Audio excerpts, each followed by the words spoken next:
Hey now, welcome back to the OBL Hockey Podcast. I'm your host, PZ, episode 11. Thanks for tuning in.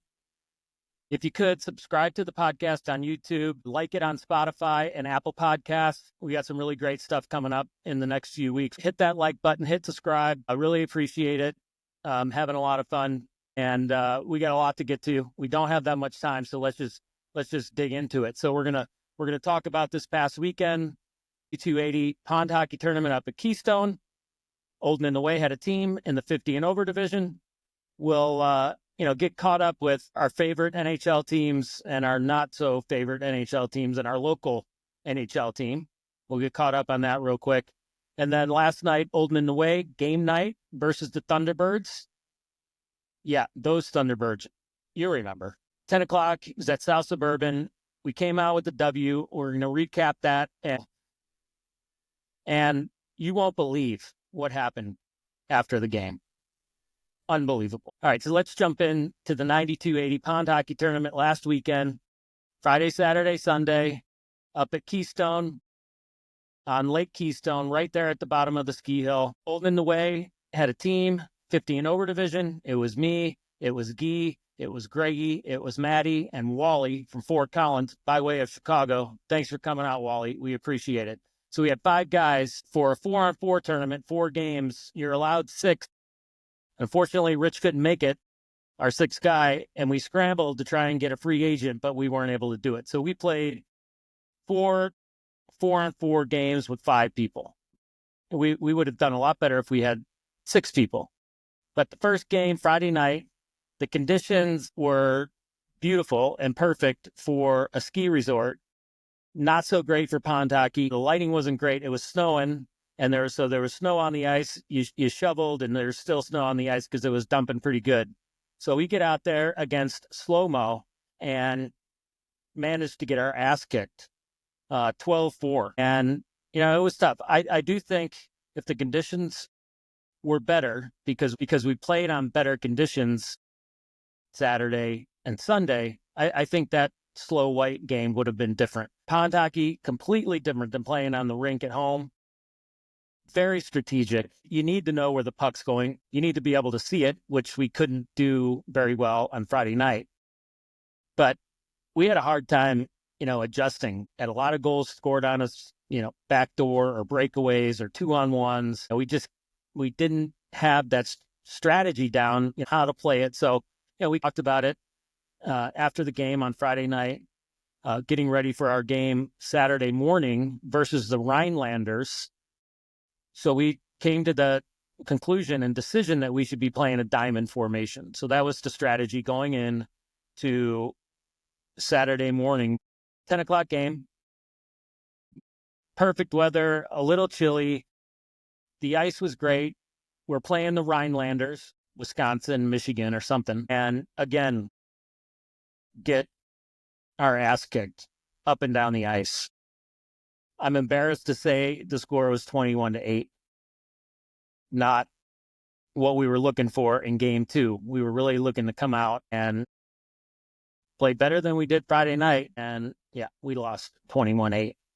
Diamond strategy really wasn't coming together really good. A 6th guy would have really helped, but we had 5. You got to go. But so much fun. Saturday night, we're playing Hold the Cannolis or something like that. And during the day, we updated ourselves on the games from the morning to see what happened. We had some friends playing, Chris Young with the FAC club. So we're looking and we see that Hold the Cannolis or whatever their name is got beat 20-4 by the Windy City F-Tards, who we played on Sunday morning, our last game. So we were thinking, okay, here's our chance. They were thinking, okay, here's our chance. Their chance turned out to be better than ours because we lost that game 12-4. Only got 4 in. Again, odd man rushes, breakaways, backdoors. We still had yet to figure out our strategy and the diamond. We're at this point, we're like 0-3. Last game, we got to make a good showing. Not feeling great that we were getting our asses kicked, obviously. So Saturday night, we were feeling pretty defeated being 0-3. We expected to be playing much better and have a couple wins or one win. We had a great time just hanging back at the condo with the guys, which is the best thing about these tournaments and hockey and beer league is that fellowship that you get with playing with the guys and being able to spend a lot of time together, staying at the same place. We had to get ready for the game on Sunday at 1:00. We had a great time hanging out with the fellas. A ton of laughs, a bunch of great food, a bunch of great guys, staying together, getting tight, playing pond hockey, really good stuff. That, by far, is the biggest W of the whole weekend. It's such a great environment. So we're thinking we can play spoiler here. The Windy City F-Tards, who were at that point 3-0, maybe we'll play spoiler and figure out the diamond against the Windy City F-Tards. So we get out to the rink Sunday afternoon, had a great morning. I was able to go see my daughter Ellie's new place up in Silverthorne before the game. So we were all ready to go. We really wanted to play the spoiler. So we're at the rink. Game starts. And unfortunately, the Windy City F-Tards did it again. Just kicked our ass up and down the ice. 12-4. My opinion, the second half of that game was the best half of the tournament for us. We finally figured the diamond out. So leaving on a high note, going into next year, I feel really good about our chances to get a W, or at least not lose by double digits. So all in all, 92-80 pond hockey tournament, just a great weekend. It was easy to get in and out of there. It was easy to park. So just really glad that we were able to do that pond hockey tournament up there. So much fun. So let's talk about the NHL and our teams that we like and that we don't like for a little bit, starting with my Blackhawks. They're 16-30-5, coming off a win against Tampa Bay in Tampa, 4-1. If you haven't seen Bedard's goal, look it up. The thing is nasty. That's the future. We're starting to see more of the young kids come up. You can get a glimpse of what's happening. Like I've been saying, roster moves. Taylor Hall gets traded to Carolina in the Rantanen deal. So we'll see. Their roster is still going to change. So there's hope. And the last part of the season, they can continue to play better. I think Sorensen has been doing a pretty good job with the young kids. That's what he's there for, to develop these kids. So the future is bright for my Hawks. St. Louis Blues, not so bright. 23-24-4. They've lost 3 in a row. They're in town tomorrow night in Colorado, in Denver, versus the Avs. Might go. So, hoping that the Avs pull it out, obviously. I know Maddie's going with Ange. Big game, division rivalry. The Avs are in solid first place for the wild card right now. So, the Four Nations tournament, which starts in a couple weeks, United States, Canada, Sweden, Finland. Austin Matthews was named captain of the USA team, along with Matthew Tkachuk and Charlie McAvoy as the alternate captains. I'm looking forward to the Four Nations tournament. It's going to be something special. And my prediction is that the U.S. will medal. They'll be in the top 3. So Four Nations starting in a couple weeks. We got our team up there. It's going to be great. So let's get to Old and in the Way. We had a game last night, 10 o'clock, South Suburban, Rink 1, against Thunderbirds, the team that steals players, or at least stole Brandon from us, as we talked about earlier in the podcast. There's always been some friction after that because the captain didn't have the decency to come and talk to me or Maddie or Brad or Guy. And they take Brandon. Since they have taken Brandon and stole him, we have not lost to them. Brandon is the leading scorer in the league with point second by our own Nate. Great. So we're always up for a game versus the Thunderbirds. Warming up, looking around. I got a couple buddies on that team. Steve Eck, great guy, plays Friday morning down at DU. And Brendan, he's a great kid. So I'm looking, no Brendan. Whatever. We're going to put, this is the Thunderbirds. We get up for this one. First period, we get an early power play. So I'm out there with Nick. We got a play happening in our zone. Puck's kind of coming up. I pinch, maybe a little too much, a little late. I don't get the puck, but I do get a lot of the guy that's carrying the puck to slow him down. While I'm starting the back check, I see that Nick is already on his way back, and Josh, the centerman, knowing that I pinched, he's got to help. I shouldn't have pinched. I see them out of the corner of my eye. Now, the guy that I hit has the puck. He's probably their best player, the defenseman with the blue helmet and the shield. He still has the puck. He's going down. He takes a shot from about the top of the circle and scores. Gets low shot, left side of the net. I probably screened Shawnee, but what really happened was that their forward completely interfered with Josh and did not allow him to come over and get to the skater with the puck. Missed call by the refs. What are you going to do? So we're down early in the first period, but not for too long. At 10:32 in the first period, we get a big goal from Matty McGee. Grinding out there. Played great game with an assist from Nate. So it's tied 1-1.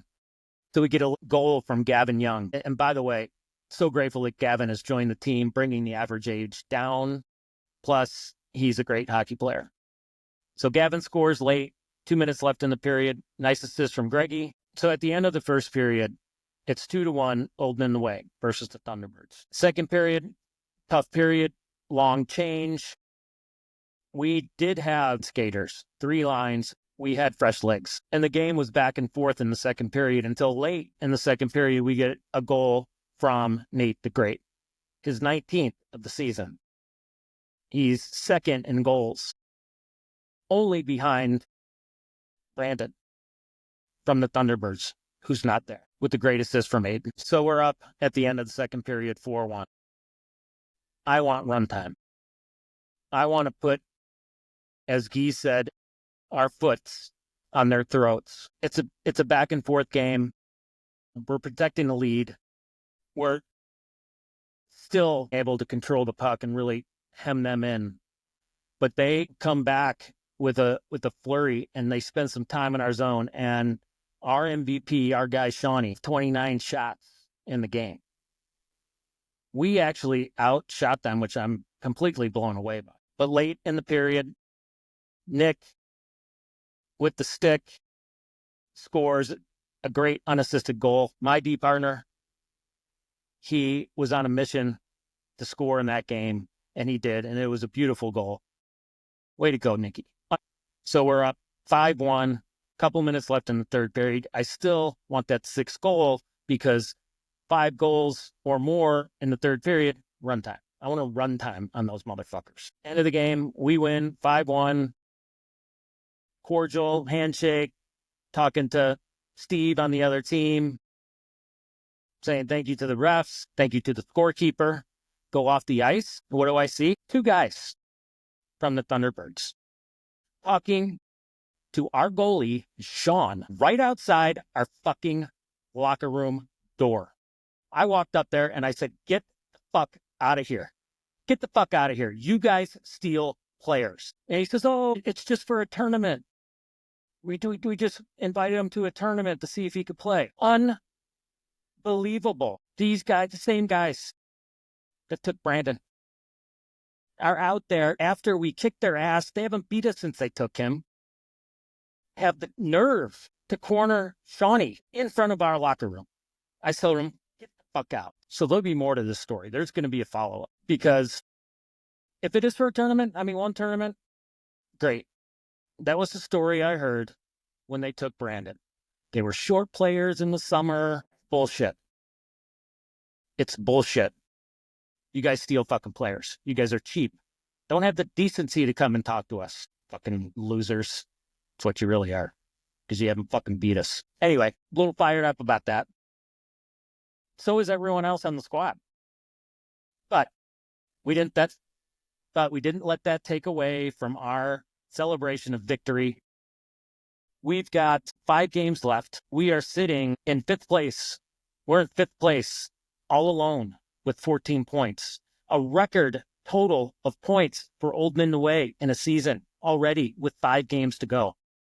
Up at the top, we've got the Whalers, Good Vibe Tribe, and the Fat Pucks all in there within a point of each other. But we got 5 games left. Next week, Monday night, the 3rd, 10 o'clock, South Suburban versus Dirk Danglers, who we beat the first game of the year in a shootout. And the next game, they proceeded to kick our ass like we were playing pond hockey or something.